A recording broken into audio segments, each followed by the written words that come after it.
Pasca kebakaran yang menghanguskan sebanyak 5 unit ruko dan warung di Jalan Nasional, Desa Ujung Baruh, Kecamatan Johan Pahlawan, Aceh Barat, warga mulai menyelamatkan sisa barang di dalam ruko.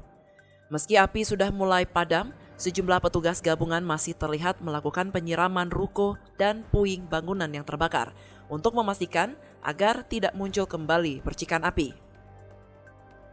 Di lokasi, petugas juga telah memasang garis polisi dan mengerahkan tim Inafis Polres Aceh Barat untuk mengidentifikasi dan olah tempat kejadian perkara untuk memastikan penyebab kejadian kebakaran tersebut. Sementara pemilik ruko dibantu warga juga berusaha mengambil sejumlah barang dan harta benda di dalam ruko yang masih bisa diselamatkan untuk dipindahkan ke tempat yang lebih aman. Pemirsa, akibat kebakaran hebat yang menghanguskan 5 ruko tersebut, kerugian ditaksir mencapai miliaran rupiah.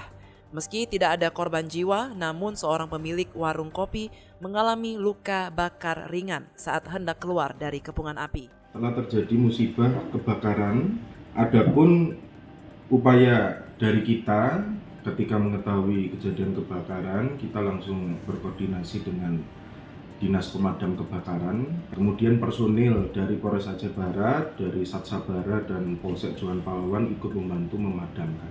Sementara masih dalam penyelidikan untuk pemicu atau penyebab kebakaran, kita masih memeriksa saksi korban ataupun saksi yang ada di TKP.